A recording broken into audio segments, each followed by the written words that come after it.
ایک साहब कहते हैं कि मैं जब छोटा था तो बड़ा अनापरस्त था और गुर्बत के बावजूद कभी भी इस्तेमाल शुदा या लंडे के कपड़े नहीं पहनता था। एक बार मेरे अब्बा को एक सूट गिफ्ट मिला तो मैंने उनसे कहा मुझे कोट सिलवाना है। अब्बा जी ने इजाजत दे दी और मैंने गोल गले वाला कोट सिलवा लिया जिसका उन दिनों बड़ा रिवाज था। वो कोट पहनकर मैं चचा के घर गया तो चची और कजन्स ने फट से पूछा कि ये कोट लंडे से कितने का लिया है। मैंने कहा मैंने सिलवाया है, लेकिन वो ना माने। मैंने कस्में भी खाई लेकिन उनको इतबार ना आया। खाला और फूफो के घर गया तो वहां भी कुछ ऐसा ही हुआ।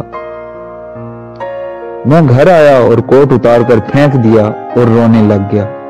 हालात ही कुछ ऐसे थे कि कोई भी मानने को तैयार नहीं था कि मैं भी नया कोट सिलवा सकता हूं।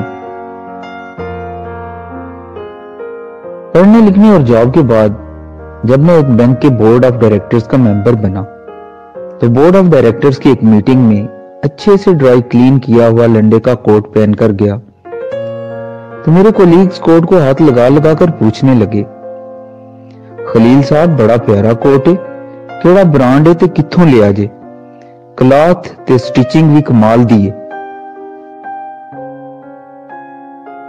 मैंने बिना कोई शर्म महसूस किए बताया कि भाईजान लंडे चों ले आए, लेकिन वो ना माने। मैंने कस्में भी खाई फिर भी उनको एतबार ना आया और अब की बार मैं रोने की बजाय हंसने लग गया। सच है ये मुआशरा बड़ा मुनाफिक है, गरीब के सच पर भी एतबार नहीं करता और अमीर के झूठ पर भी सदाकत की मोहर लगा देता है।